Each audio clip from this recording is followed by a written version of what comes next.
TorahCafe.com.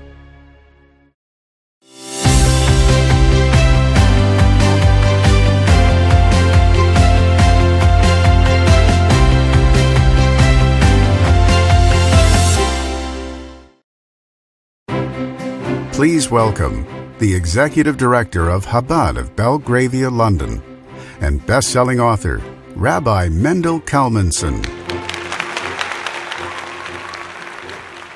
The Israeli economy is in a bad state, and an emergency session is called in the Knesset. The minister named Yitzchak stands up and he says, "I have the perfect solution. Let's declare war on the United States of America." An uproar breaks out, and he says, "Let me explain. We'll declare war, we'll lose, and then America will do whatever they do when they defeat a country. They will pour billions of dollars into the highways, the airports, and our economic problem will be solved." Benny stands up from the back and he says, "That's all good if we lose, but what if we win?" A few months ago, I attended a benefit dinner for the Make-A-Wish Foundation, which is an organization that grants the wishes of children with life-threatening illnesses. And during the evening, we saw a film that was so heartwarming, scene after scene of these children registering joy and exhilaration on their faces as their lifelong dreams came true before their eyes. And I must admit that a cynical thought crossed my mind. With the vast sums of money being spent on these one-off explosions of positive emotion, perhaps excessive, was fulfilling these fantasies of these ill children even good for them? After all, upon receiving the thing they had wanted most in life, might their lives from this point onward not be one big letdown and anticlimax? Indeed, was it even good for these children that this organization somehow skewed their sense of reality, exaggerating the realm of possibility, and potentially planting seeds of false hope and expectation in these already fragile hearts and minds? The keynote speaker was a renowned professor on happiness named Tal Ben Shachar. And in his address, he touched on these very concerns, and he explained that some of his colleagues and he had gathered 60 children with life-threatening diseases, 30 of which they put in a control group, and the other 30, they granted their wishes.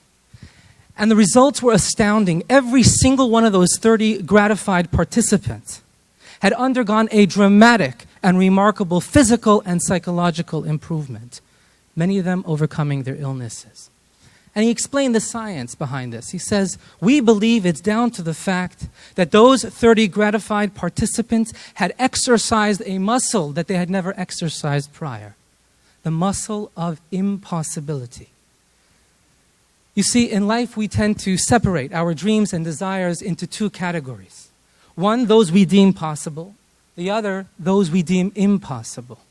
And as life goes on, the line between those two categories becomes reinforced and entrenched.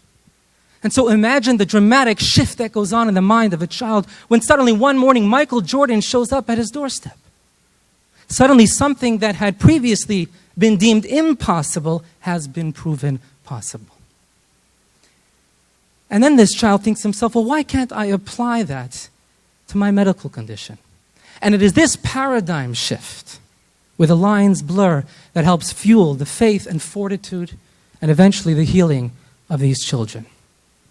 And when I heard this idea, it struck me that of all the people to walk the face of this planet, the Jewish people, more than any other, has exercised the muscle of impossibility.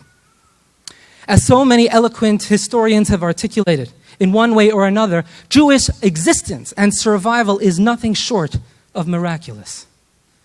Be it Mark Twain, who called us immortal, Tolstoy, who called us eternal, Pascal, invincible. One thing they can all agree on, and that is that the normal parameters of historical possibility, as they exist and pertain to any other nation on earth, simply do not exist when it comes to the Jewish people. Please join me on the following thought exercise. Let me invite you to a roundtable discussion by the sages of Israel as they determine which passage of the Torah will be selected to be read on the most consequential day of the Jewish calendar, Rosh Hashanah. The moderator goes around the table, and suddenly it's your turn. There you are. What do you choose? I'd understand if you would choose the account of creation of mankind. After all, Rosh Hashanah marks the birthday of humanity. I'd understand if you chose the great Exodus, which tells the story of our national birth, or the revelation at Sinai, which talks about our spiritual birth.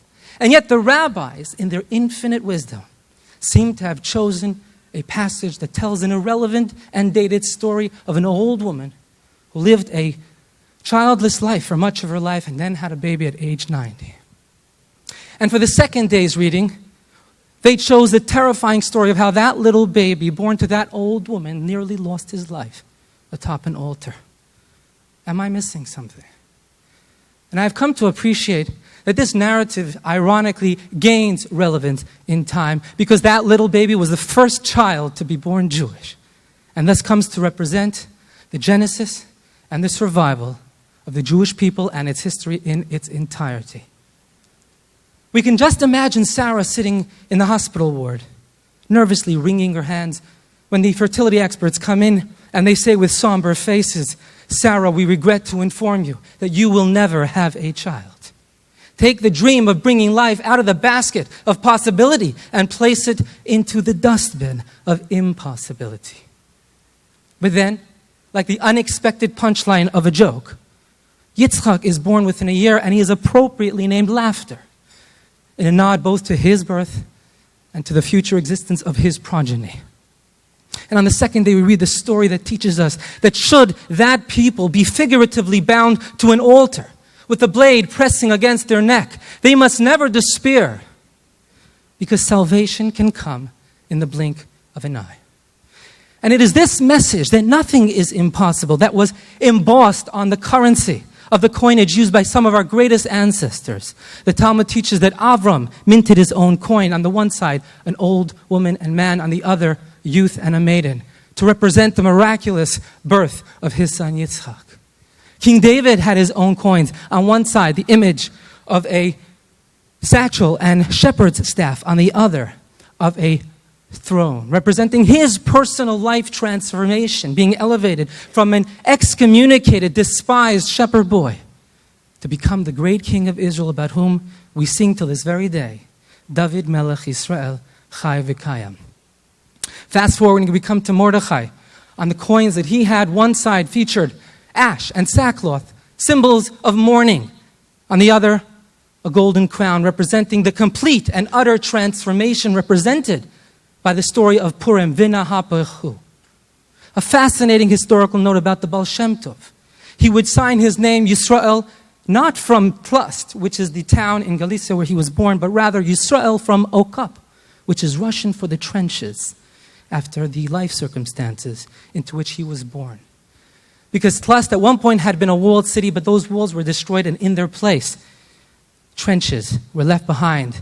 And the family of the Baal Shem Tov was so poor they couldn't even afford a modest home. And so he was born and raised in those trenches. And it was this child, born impoverished and orphaned, that would come to light the collective soul and imagination of the Jewish people on fire with ideas that reverberate till this very day and are said to affect the coming of Mashiach. And so, my friends, when life seems to be overwhelming and the realm of the impossible seems to close in, when you look at a dysfunctional relationship and tell yourself, this relationship will never heal, or you identify a character flaw, or an addiction, and you say, I will never overcome this, I want you to remember the story of that little child who was never meant to be, let alone survive. And I want you to remember that that child is you.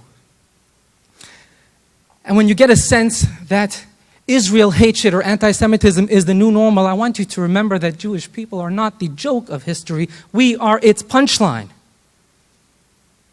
And when we look around the world and we see a turbulent reality, we might be tempted to think cynically that the only way that the precarious ship of history we currently inhabit can be righted is through a miracle.